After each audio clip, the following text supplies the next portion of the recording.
For Japanese workers in big cities, a typical workday begins with a state called sushizume, a term which likens commuters squeezed into a crowded train car to tightly packed grains of rice and sushi.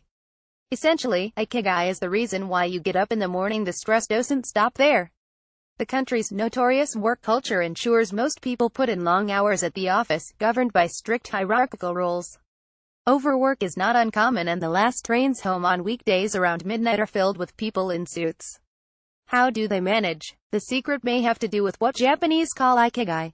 There is no direct English translation, but it's a term that embodies the idea of happiness in living. Essentially, Ikigai is the reason why you get up in the morning.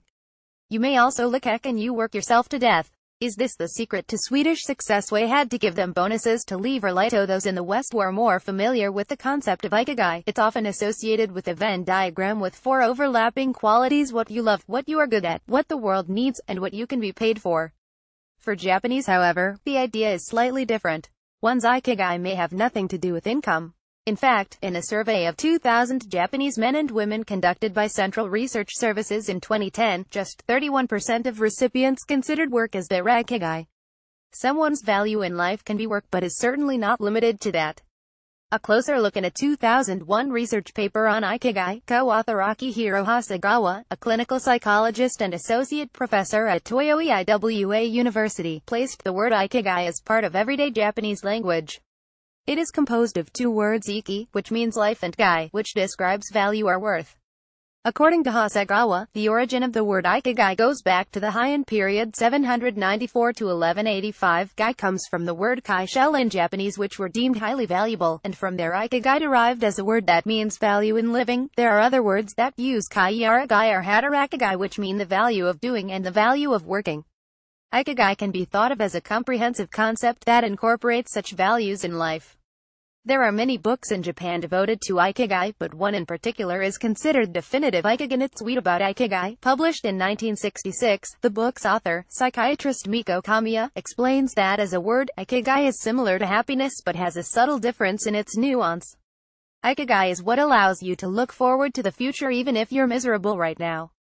Japanese people believe that the sum of small joys in everyday life results in more fulfilling life as a whole. Hasegawa points out that in English, the word life means both lifetime and everyday life. So, Ikigai translated as life's purpose sounds very grand. But in Japan we have jinsei, which means lifetime, and saikatsu, which means everyday life, he says. The concept of Ikigai aligns more to saikatsu, and, through his research, Hasegawa discovered that Japanese people believe that the sum of small joys in everyday life results in more fulfilling life as a whole. A concept for longevity. Japan has some of the longest living citizens in the world: 87 years for women and 81 for men, according to the country's Ministry of Health, Labor and Welfare. Could this concept of Ikigai contribute to longevity? Author Dan Buettner believes it does. He's the author of Blue Zones: Lessons on Living Longer from the People Who've Lived the Longest, and has traveled the globe exploring long-lived communities around the world, which he calls Blue Zones. One such zone is Okinawa, a remote island with a remarkably high number of centenarians.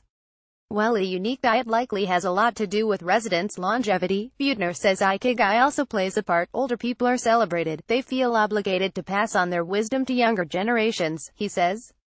This gives them a purpose in life outside of themselves, in service to their communities. According to Buettner, the concept of Ikigai is not exclusive to Okinawans. There might not be a word for it, but in all 4 blue zones such as Sardinia and Nicoya Peninsula, the same concept exists among people living long lives. Buettner suggests making 3 lists: your values, things you like to do, and things you are good at. The cross-section of the 3 lists is your Ikigai. But knowing your Ikigai alone is not enough. Simply put, you need an outlet. Ikigai is purpose in action, he says. For 92-year-old Tomi Manaka, her Ikigai is to dance and sing with her peers in the KBG 84 dance troupe, she told the Mainichi newspaper. For others, it might be work itself.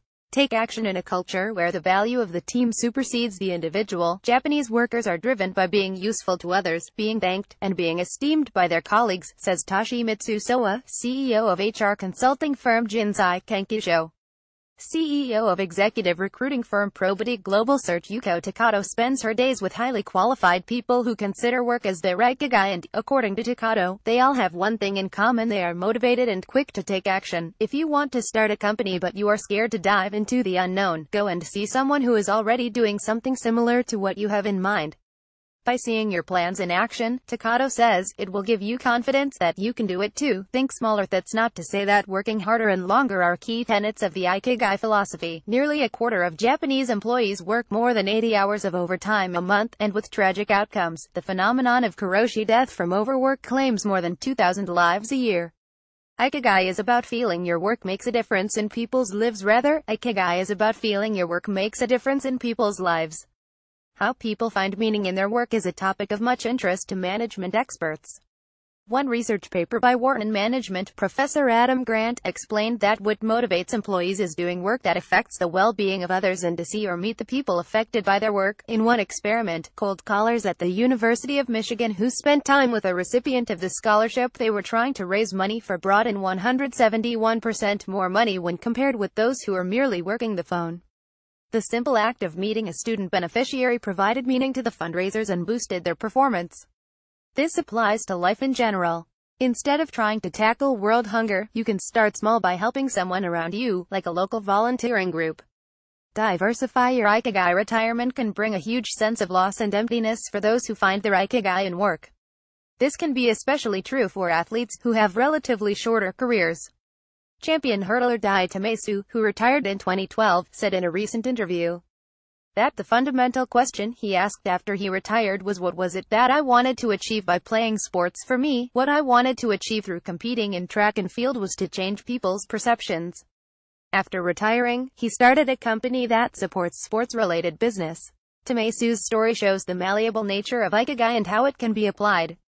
When retirement comes, it is helpful to have a clear understanding of why you do what you do beyond collecting a payslip. By being mindful of this concept, it might just help you live a more fulfilling life. To comment on this story or anything else you have seen on BBC Capital, please head over to our Facebook page or message us on Twitter. If you like this story, sign up for the weekly BBC.com features newsletter called If You Only Read 6 Things This Week.